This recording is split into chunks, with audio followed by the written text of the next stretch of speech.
Welcome to take detail. दोस्तों मैं आपका अपना अरबाज यहाँ पे आज बात करेंगे नोकिया C21 के बारे में। जी दोस्तों, सबसे पहले यहाँ पे इसकी प्राइस टैग आता है जो कि हमारे पास डॉलर्स की बात करें तो 88 से 90 डॉलर्स के दरमियान है।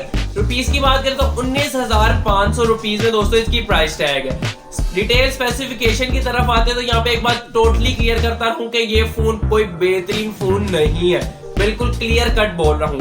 डिटेल स्पेसिफिकेशन में सबसे पहले हमारे यहाँ पे डिस्प्ले स्क्रीन आती है जो कि 6.5 इंचेस की डिस्प्ले स्क्रीन है, मगर दोस्तों IPS LCD है।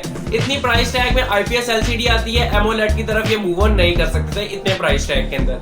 सेकंड दोस्तों, यहाँ पे इसकी ब्राइटनेस जो है तो बहुत ज्यादा कम दी गई है। यहाँ पे हमारे पास 399 ppi दी गई है, यानी कि कोई इतनी बेहतरीन ब्राइटनेस रेट भी आपको नहीं मिल रहा। रैम रोम के वेरिएंट की बात आती है तो यहाँ पे तो दोस्तों इन्होंने हद ही कर दी है, 2 GB रैम प्रोवाइड की है, यानी कि 2 GB रैम का मतलब है बार बार हैंगिंग आपका फोन हैंग ही होता रहेगा। और स्टोरेज की बात करें तो 32 GB हमारे पास स्टोरेज है। यहाँ पे मेन पर्पस 2 GB रैम को करने का ये है कि इन्होंने क्लेम किया है कि चिपसेट हमने यहाँ पे यूनिसॉक का लगाया जिसकी वजह से बेहतरीन परफॉर्मेंस होगी। दोस्तों ये बात क्लियर है, 2 GB और 3 GB की रैम जो थी वो दोस्तों उसमें हैंग का बहुत ज्यादा मसला था। 3 GB में ज्यादा था, 2 GB में कम था, मगर 2 GB में भी होता है। लास्ट बात है, इस फोन में अपना कोई PUBG या दूसरी गेमिंग नहीं कर सकते और गेमिंग के साथ कोई आप दूसरा सॉफ्टवेयर रन नहीं कर सकते। आपको डेफिनेटली हैंगिंग होंगे, आपका फोन स्लो होगा। और ज्यादा एक बात क्लियर कर दूं, यहाँ पे आपका फोन गर्म भी उतना ही ज्यादा होगा।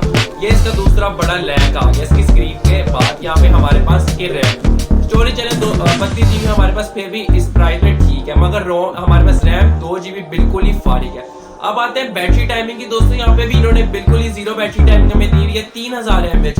यार 3000 mAh क्या बैटरी टाइमिंग है। मरे से मरा फोन भी हमारे दोस्तों 4000 mAh बैटरी टाइमिंग दे रहा होता है, चाहे वो फास्ट चार्जिंग हो या ना हो। मगर दोस्तों 3000 mAh तो बिल्कुल ही फारिग है, यानी कि आप आधा दिन भी फोन यूज करेंगे तो आपका फोन बिल्कुल जीरो पे आ जाएगा, डेड हो जाएगा। ये भी बिल्कुल यहाँ पे जीरो है। कैमरा की बात आती है, एक फोन में बेहतरीन कैमरा होते हैं, मगर यहाँ पे कैमरा तो इसको और ही ज्यादा फारिग है। बैक में दोस्तों सिंगल कैमरा, सिर्फ सिंगल, वो भी 8 मेगापिक्सल का। और उसमें वीडियो रिकॉर्डिंग रेट की बात करो 720। ये क्या है यार, कोई जीरो कैटेगरी का भी फोन होगा ना हमारे पास दोस्तों, वो भी 1080p HD में देगा होगा, ये 720p। जबकि फ्रंट की बात करें तो दोस्तों 5 मेगापिक्सल, बिल्कुल ही और खतरनाक 720 हमारे पास वीडियो रिकॉर्डिंग रेट। अब यहाँ पे बहुत से लोग ये क्लेम करेंगे यार नोकिया क्वालिटी अच्छी होगी, मगर इसलिए आप स्पेसिफिकेशन पे डाल जाए। भाई क्वालिटी का अपडेट क्या कर रहा है कि जब हमारा फोन वर्क ही नहीं कर रहा होगा बेहतरीन। और दूसरी बात, मार्केट में इसकी जीरो रीसेल है, ये सेल ही नहीं होगा। नोकिया के अलबत्ता फोन बहुत अच्छे हैं। एंड्रॉइड वर्जन में इस पे 11 लगा है जो कि बेहतरीन, जो पिछले वाले आए हैं वो इससे ज्यादा बेहतर है। प्राइस टैग में भी कम है, मगर इसकी प्राइस टैग भी ज्यादा और बिल्कुल फारिग है। 13-15 के अंदर नोकिया के वो फोन आएंगे जिनके 3 GB रैम का 32 GB या 64 GB अवेलेबल था और बेहतरीन वर्किंग कर रहे थे, मगर ये बिल्कुल ही फारिग है। 2 GB तो बिल्कुल एक्सेप्टेबल है। तो दोस्तों इसको बिल्कुल बाय ना करें, आपको क्लियर ओपिनियन है। Thanks for watching.